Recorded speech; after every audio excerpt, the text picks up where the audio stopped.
You know, Jesus loved to tell a lot of stories. He did teaching in lots of ways as he told parables, stories with meaning. Today we're looking at the story in Luke 15 about the prodigal son. This is the climax of 3 stories that Jesus actually told. The first story was the story of the lost sheep, and told about how a shepherd was willing to leave the 99 that were already in his fold to go after the one that was lost.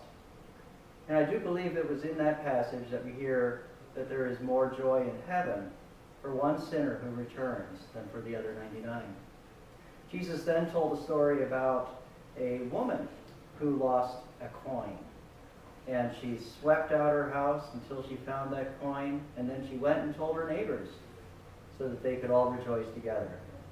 And then finally, Jesus told the story of the lost son, the prodigal. And this story, of course, is all about grace. It's not only in this passage that we hear about grace. In fact, there are some historical events that we can talk about. In Jonah, for instance, there was a man that certainly needed some self-awareness, I would say. He was so worried about God being compassionate and slow to anger and abounding in love that he didn't even want to go to Nineveh to tell these people to repent.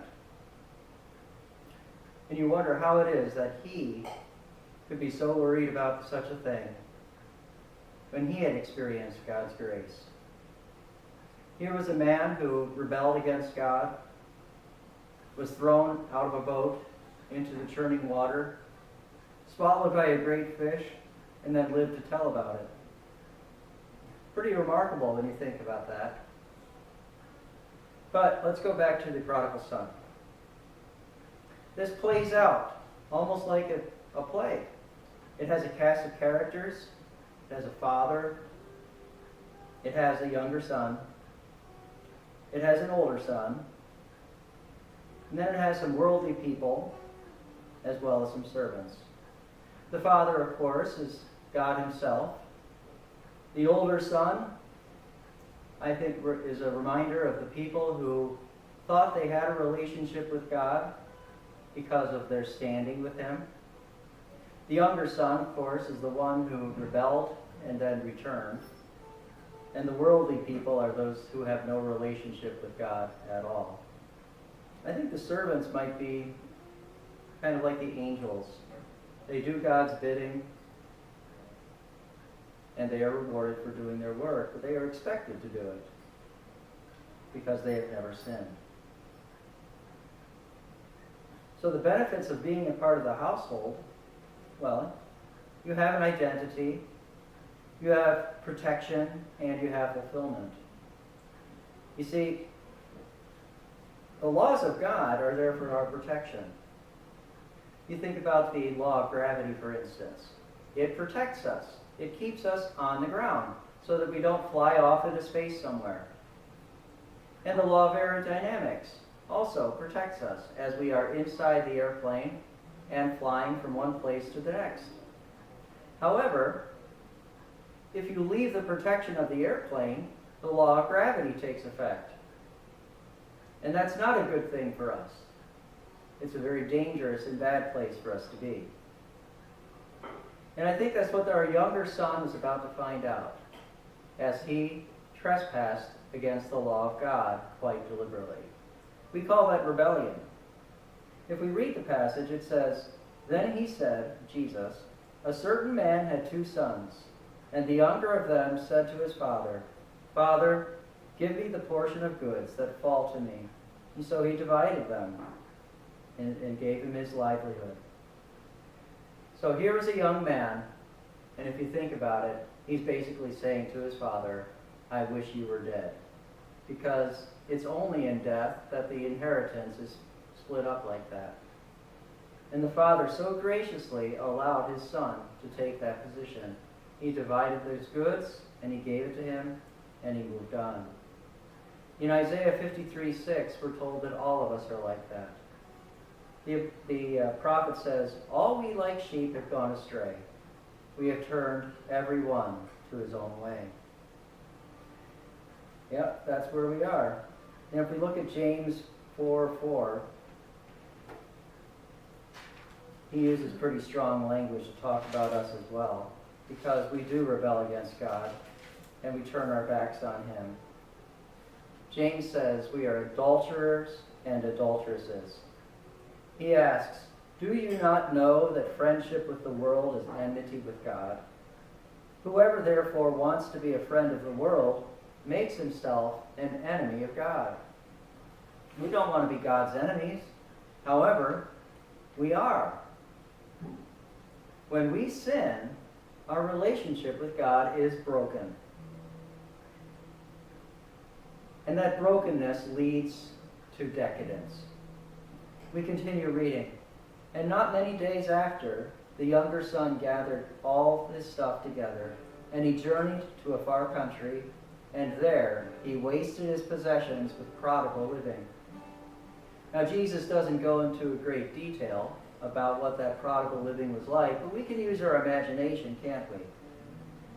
In fact, we don't really have to. The Apostle Paul gives us a list of things that might be done in our decadence. This list is found in Galatians 5, verses 19 to 21. And it includes adultery, fornication, uncleanness, lewdness, idolatry, sorcery, hatred, contentions, jealousies, outbursts of wrath, selfish ambitions, dissensions, heresies, envy, murders, drunkenness, revelries, and the like.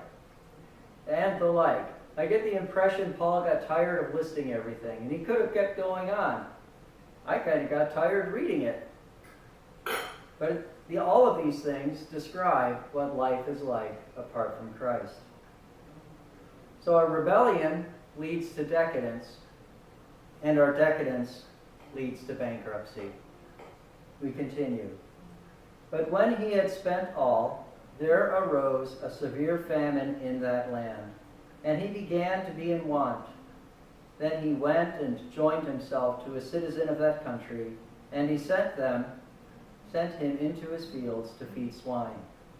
And he would gladly have filled his stomach with the pods that the swine ate, and no one gave him anything." This, of course, is a picture of the spiritual bankruptcy that we have when we try to fill the void in our life with anything other than God himself. You know, we do have a longing, we have a hunger, and we do have a thirst. But that longing can only be fulfilled by God.